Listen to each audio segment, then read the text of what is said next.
এই দেখো তোমার দিশা আসেনি, ফোনটাই শুধু শুধু ফোনটাই দেখবে নাকি? খাবার দাবার খাবে নাই নাকি? তো কি করবো? তো খাবার দাবার খাবে নাই? খাবো তো। তো কিছু নাই, আলু নিয়ে আসবে যাও, দোকান থেকে আলু নিয়ে আসবে যাও। কি? আলু আলু, কিছু সবজি নাই খেয়ে দরকার লেবে না, যাও যাও যাও, এখনই যাও। তো তুমি তো আমাকে সবসময় এরকমই দেখতে পাও। তো সব সময় কি ফোনটা নিয়ে পড়ে থাকলে হবে? বলো, কোথাও যাই তখন বলতে হবে না। এখন খাবে নাই নাকি?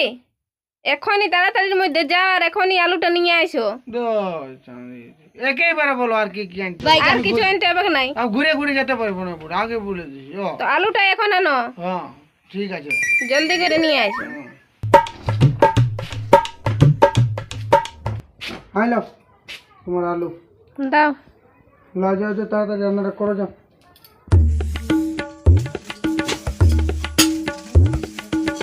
এ মা, পেঁয়াজও তো শেষ হয়ে গেছে আর আমি ওকে বলতেও ভুলে গেলি। এবার কি হবে? এবার বললে তো এবার রাগেও যাবে। কিছু তো একটা উপায় করতেই হবে। দাঁড়াও, আবার মোবাইল দেখতে শুরু করে দিলে, মোবাইলটা ঢুকিয়ে দাও। কি করব? আলুর সাথে যে পেঁয়াজ আনতে বলেছিলি, পেঁয়াজটা কই? পেঁয়াজ? হ্যাঁ, পেঁয়াজ কখন বললে? আলুর সাথেই বলেছি যে পেঁয়াজটাও নিয়ে আসবে, পেঁয়াজও শেষ হয়ে গেছে। তুমি বলো নাই কিন্তু পেঁয়াজ বলেছি তোমার মোবাইলটার উপরে বেশি ধ্যান, কথাটার উপর ধ্যান নাই। তুমি পেঁয়াজ বল, কখন পেঁয়াজ বললে? পেঁয়াজ বলি কি আমি আনছি নাই তো, শুধু আলু বলে আলু এনে দিলি তো। পেঁয়াজও বলেছি, তুমি ওই জন্য বলি যে এত ফোন দেখাটা বন্ধ করো, ফোন দেখাটা বন্ধ করো। তুমি কখন বললে? তুমি আলুর সাথেই বলেছি। আলু পেঁয়াজ